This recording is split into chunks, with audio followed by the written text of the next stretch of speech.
Well, here in Tonga already at my in-laws' house, my nephews, nieces, and uncle's house. My uncle that just came from Tonga, he moved back for good in November, and now we're for the first time back here in Tonga together. That's a first. Let's see what we got here. Kota Mikey Tonga, Pele.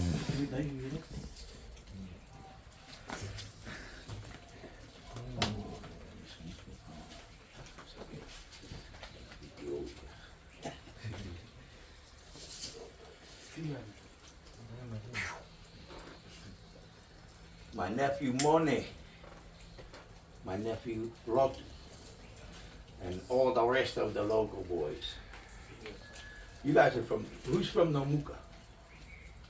Anybody of these guys from Nomuka? Only Love. He's Nomuka boy. Where's your other cousin? Mone? Okay, kasi tahabi. Oh, so he been in Nomuka? Back to Nomuka. Yeah, I thought he was going to be here still going to school. But you guys are on vacation, huh? Right now. Off the school? Yeah.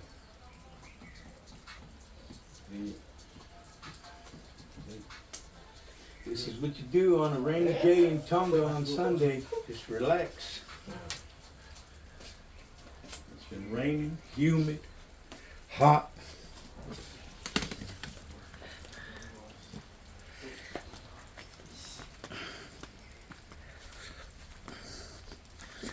I'm gonna go over to these homes over here. Believe it or not, that old house is 100 years old back there. That's the 1996. That used to be a functioning home. I used to come and visit my relative over here. Let's see if I can make it over there. I gotta do some obstacle course and jump over.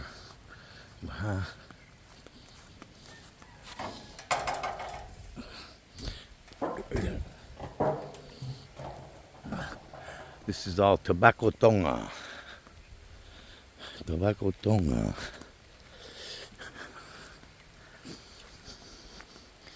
Let's see how I can get over there without getting caught up in bushes.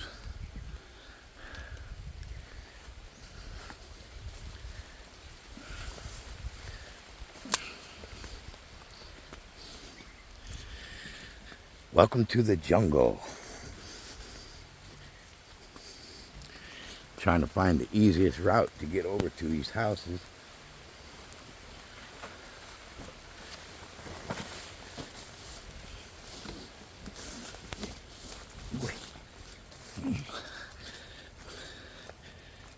Coming through here, you could be going through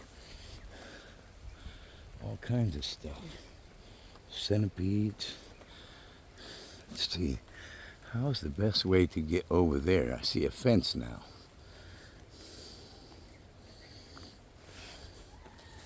Hopefully I don't get bit by a centipede. Molokau.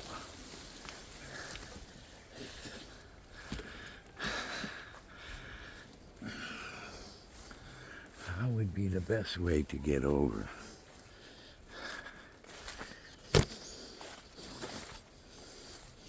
Without one getting hurt. I think this might be a way here. And then I might take the long way back so I don't get hurt. This barbed wire here. And a fence.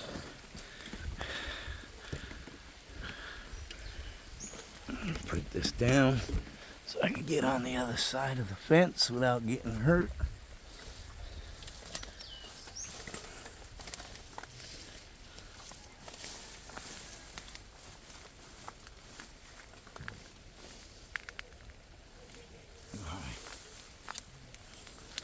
It's a lot of bush I'm in. I'm actually up to my waist. If you look, I'm literally up to my waist in this. But I want to show you guys.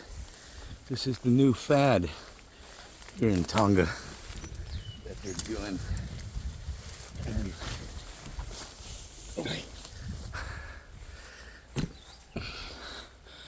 came without good. Oh, I love these plants. These are the plants, you touch them and they go down. Matelois. I'm trying to make my way over here. I see nobody's done nothing with this. When I was here in August, this was all clean grass and level. And I could see nobody's done nothing to it since I left. This 100-year-old hut used to be a living house.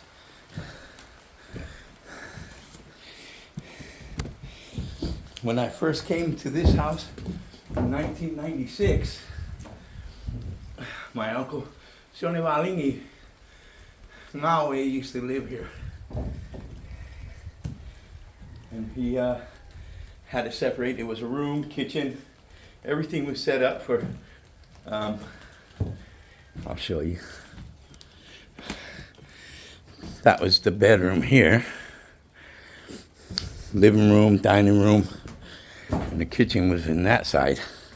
When I first came, well, these woods could collapse, but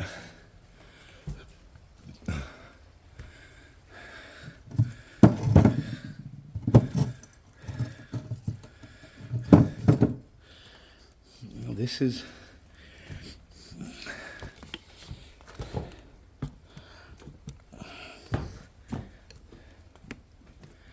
these are the houses that I'm talking about that I want to get into buying and putting here. There's 2 of them here, but they've been here for over 7, 8 months, 9 months, and I can see nobody's done nothing with it.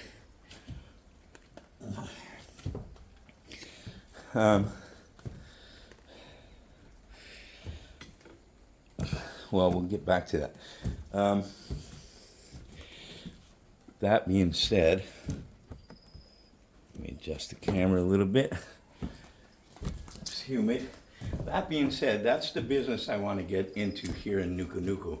My cousin was doing this. I don't know for what purposes, his family, or he wants to move them here from New Zealand, or Airbnb. If it's the same concept, I'm with it. That's what I'm doing. I want to copy him and do the same thing and have a place to live when I come here. But I want you to also look at the lashings on this. There's a reason why they're not tearing this particular hut down. This is a 100-year-old hut. And I'll show you the lashings that are literally still holding this place together for 100 years. And I'll get into that right now.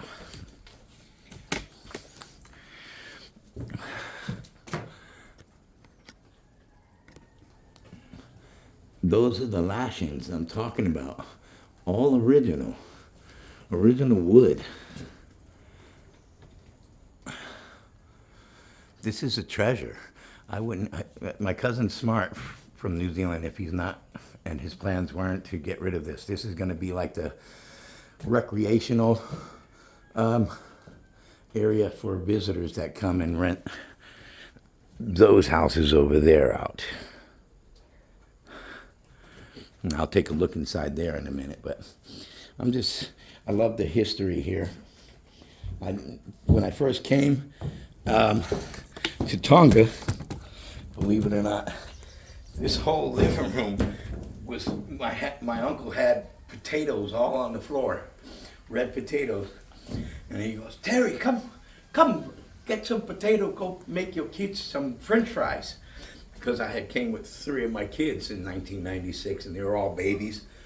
And that was Gregory, Henley, and Danny Wallace. All 3 of them came in 1996 as kids. 18 from a MRSA infection from a relative here in Tonga who did a tattoo with a dirty needle. We won't speak his name because it's unmentionable and not needed to be mentioned. He is. He's done it to several people. Almost cost another friend of mine his legs in Texas. But these are the houses. How you doing? Let's see if I could get any kind of bird's eye view of what's inside. Well, you can't really see. If I was to come this way, I could see inside, but these are all mirrored glasses, so I can't see inside. But there's literally a bathroom, and on this side, 2 bedrooms. 1 bedroom, 2 bedroom, bathroom, living room, kitchen.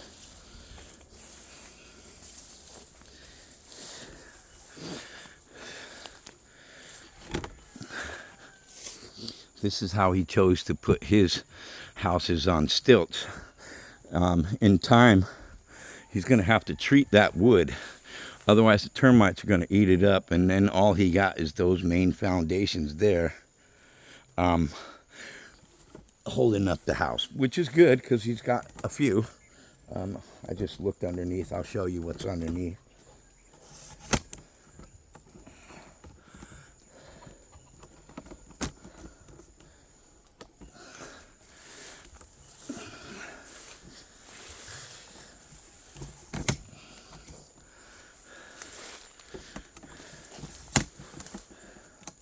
Trying to adjust the legs so I could get under this house with this camera stand. But well, that's what his foundation is looking like. He got 4x4s and blocks. All right. But besides that, it's been here for a while.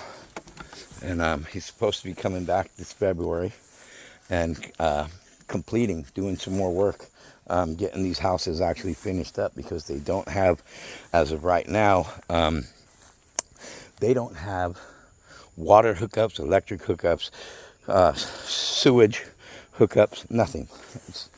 It's just the house. That's all he has right there now, which is a start. It's a good start. I was thinking about offering him $10,000-$15,000 per house if you don't want to or can't afford or whatever. It's taking time to get him going.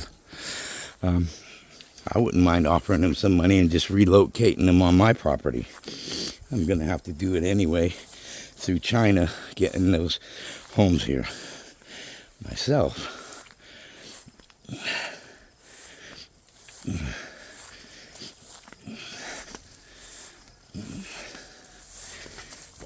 Let's see. I don't even know if you could. Well, yeah, you can see inside.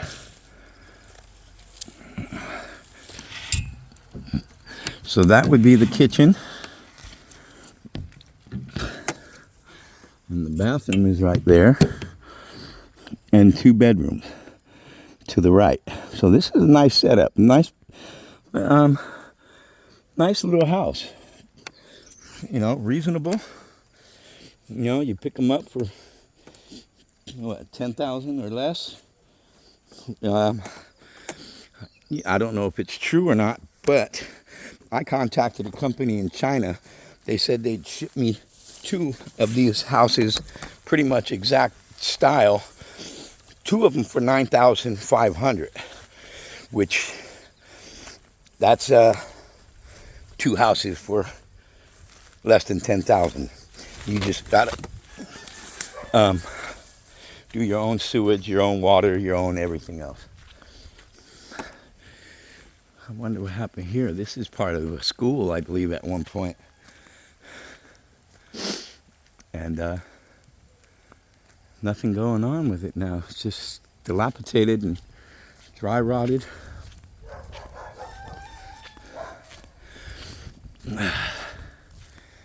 I'm going to take a little walk. And just keep going, keep talking.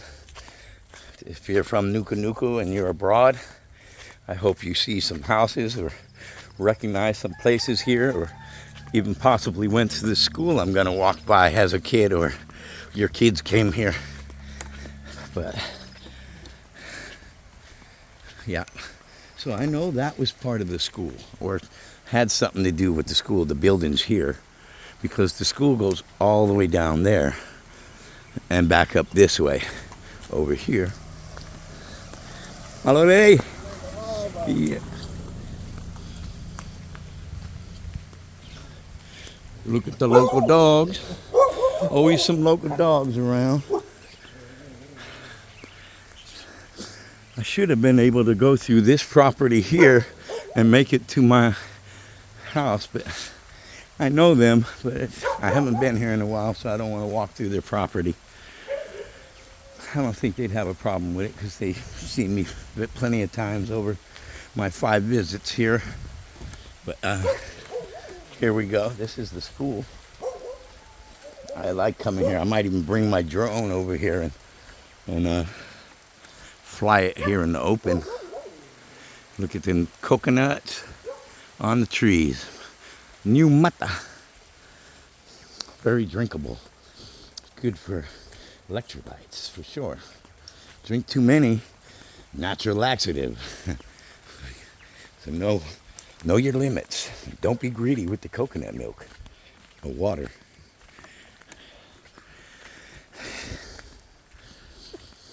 And it's very quiet today. Today is Sunday. As you've seen one of my other videos, I went to church with my aunt and my uncle. It was the first Sunday of the year. And tradition, the first week of the year here in Tonga, the first week is a celebrated week. Feasts, all prayers. Now, when I said last night, I was drinking kava. This is my local kava bar, my kava club, NUKU'NUKU Kalapu.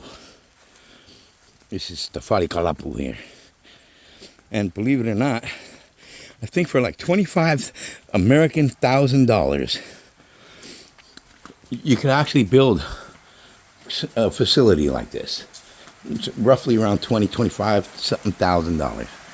But that's where I was sitting the other day, enjoying my kava.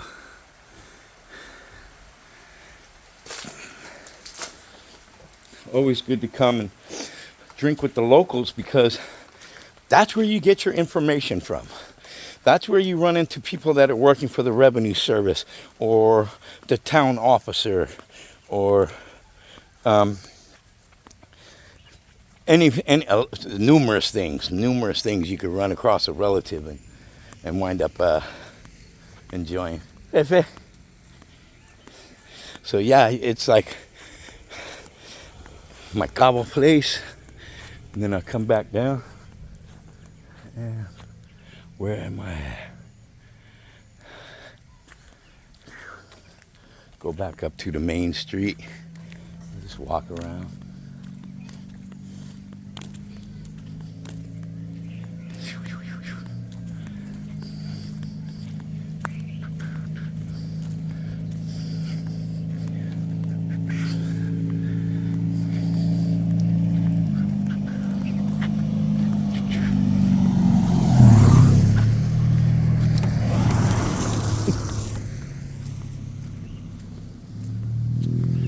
I think I got myself lost that quick.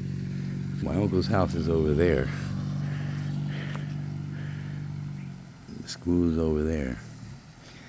I got backtracked. That's all right. We'll take a walk and see what's here in the village.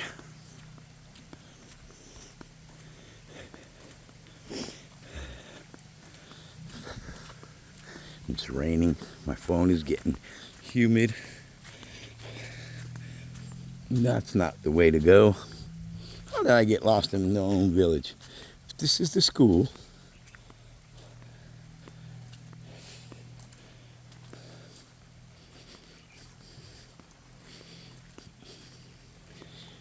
Look at all the coconuts, man. Free coconuts.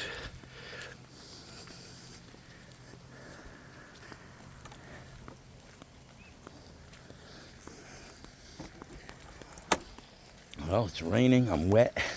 but I'm loving it. I'm here in Tonga. I couldn't complain anymore. But I do know that I am going in the wrong direction. Definitely. So let me go back this way. I'll film these houses coming back down this way. Sorry, folks, if you're following me, just bear with me. How do I got sidetracked? I don't know. That's my house back down that way. Where that car is way down there, that's where I need to be. I made the wrong turn. But now I know where I'm going. I had to look down the streets and get my bearings.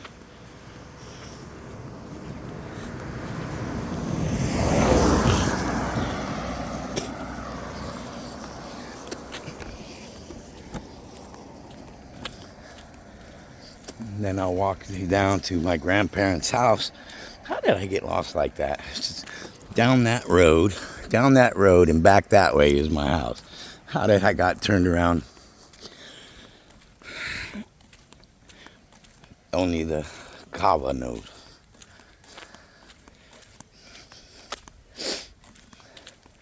I don't suggest walking in flip-flops when you don't need to. In the rain. My feet are slipping and sliding underneath my feet. My slippers are going this way and that way. But here's the church I was at was right down there at the end of the block. That's the Hihifo Road. I don't know how I got turned around, but stuff grows so much around here you could get lost once it gets to above eye level. And you don't know where your bearings are. But yes, I'm sure even this lot right here, nobody lives here. And I'm sure that it would, eventually somebody would be able to sell it. Or lease it out. But, you know, that's how it goes here in Tonga. People leave their properties, they die. Their kids don't want to come back and live here because they went abroad and they got used to the rat race life, I call it. And once they do that, it's hard for them to want to come back to a humble country. You know, you want mayonnaise instead of lao nu, you know, making your coconut, scraping it and making your coconut milk. People want it easy these days. They want just shortcut. Buy mayonnaise instead and substitute it. But I love it natural. I love when they do it naturally.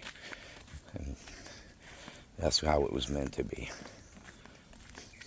I can't wait to eat my first Tongan chicken here. I've eaten them before, but I haven't since I've been here. And I know it's frowned upon by some people, but for me, saibega na hifo kaikuri. I would, over and over, I don't mind. As long as it's a good one, healthy one, no diseases. It'll cook up in the umu just like any other meat. I've eaten bats, turtles in this country, all kinds of stuff. And this is my parents' house, my grandparents, in-laws, and I call them mine. I've been with them my whole life, all the way up until their deaths.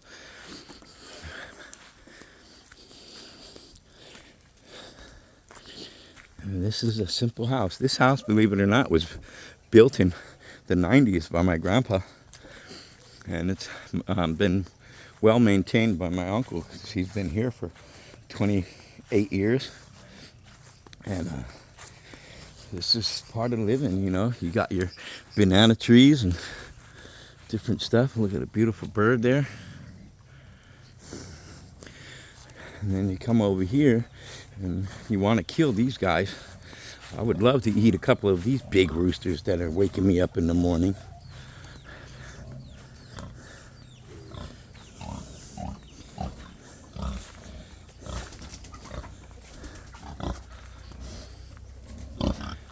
What's up, guys?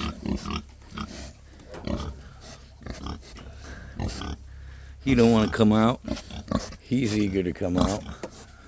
And then we got some babies here. They don't want to come out. Hiding. Maybe you can see him if I do that. You're hiding back there, little piggies. And then we got the big one over here. Another big one.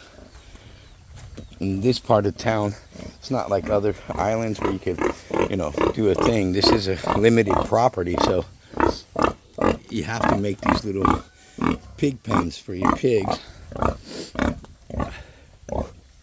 Last time I was here, that one had babies. The other one had babies. There should be another pig back here that they're waiting. They're growing it just for the purpose of a umu. They're feeding it and keeping it alive for, believe it or not, one of the relatives, when they pass out and pass away, they paid for this pig to be fed all the way up until that time, and then they'll slaughter it and go from there. But this is our little cooking area, our umu right here. I've never frowned upon these type of things, or if you're looking at little judgmental things of trash and all that, I've never done that. I understand we are in a third world country, and there's different ways of doing things, and this is their way of doing it. So again, I'm sweating to death. It's humid. I've been walking, got lost in my own little town that I know. But this is what I like eating when these are full bloom. The May, they call it breadfruit. And you can see my uncle he's gonna have plenty because he's got the tree there, tree here. And you can make actually a good dessert out of it. My auntie Latai made a good dessert out of the May once. I was surprised. A sweet dessert. And you could boil it and eat it as a side dish to your meats. Thanks for viewing. If you miss Tonga, you out and abroad, like I said, and you see something you like, or you get a feeling of being home through the videos, please push subscribe and view my videos. I appreciate it. You guys have a great day. I'm gonna go and dry up a little and go from there.